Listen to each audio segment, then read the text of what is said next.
and the head of supply chain, Patrice Namisano. Okusinziira ku ndagaano eyakolebwa mu mwaka gwa 2025 wakati w'ekitongole ky'Umeme ne gavumenti ya Uganda, Umeme yali evunaanyizibwa ku kubunyisa amasannyalaze mu ggwanga okumala emyaka 2 nga gino gikomekereza olwaleero.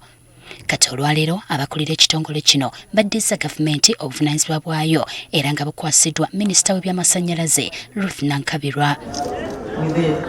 Government obuvunaanyizibwa obukwasiza ekitongole ki ERA ekivunaanyizibwa ku kubunyisa amasannyalaze nakyo ekibukwasiza ekitongole ki Uganda Electricity Distribution Company Limited UEDCL ng'emirimu gyakyo gya kutandika ku ssaawa 6 ez'ekiro.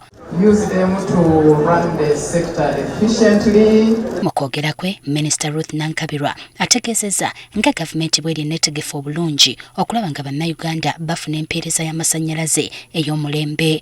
Twabadde olukusa okwewola era batandikidde mu kwewola kuba badde tebalina bbanja n'erimu, batandikidde mu kwewola miliyoni za $50 beeteeketeeke okwaŋŋanga okusoomooza kwonna okunajja, emiti gigudde, emiti givunze, transformer eyabise, kubanga mmwe abatulaba era abatuuliriza mwagala obutatataaganyizibwa.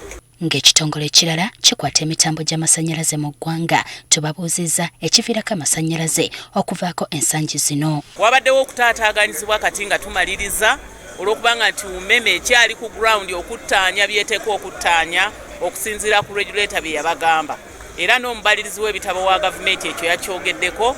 Nga bwe bagamba nti akugoba tabula kyakusuuza, bannayuganda 191 enkyukakyuka zino zibalese tebalina mirimu. There is no way Mwesigwa would have taken everybody. This is not a merger of Umeme and UEDCL. It's not a merger. It's a transition which is likely to leave some people out. 80% of our staff have been absorbed, so we're handing over to you a well looked after, manicured, mindset changed staff. I hope they deliver, and I'm sure they will.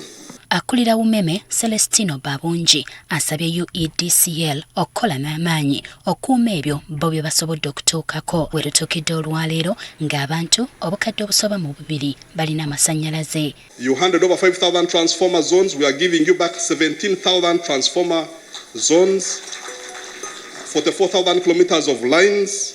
You gave me 250,000 customers. I'm handing you 9 times that, 2.2 million customers.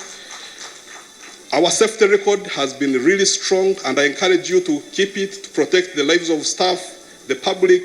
Era tutegeezeddwa ng'ebbeeyi y'amasannyalaze bw'egenda okweyongera okukendeera okusobozesa buli muntu okugakozesa. Emiwendo gye tuva okulangirira gikendedde by butundutundu 14, 14% reduction, overall tariff reduction.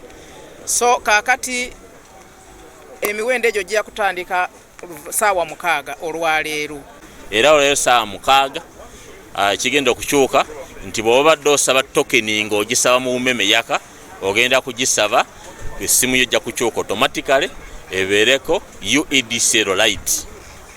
Ogende mu maaso osaba amasannyalaze era ofune tokeni yo. Bino byonna bibadde ku kitebe kya Umeme e Lugogo mu Kampala.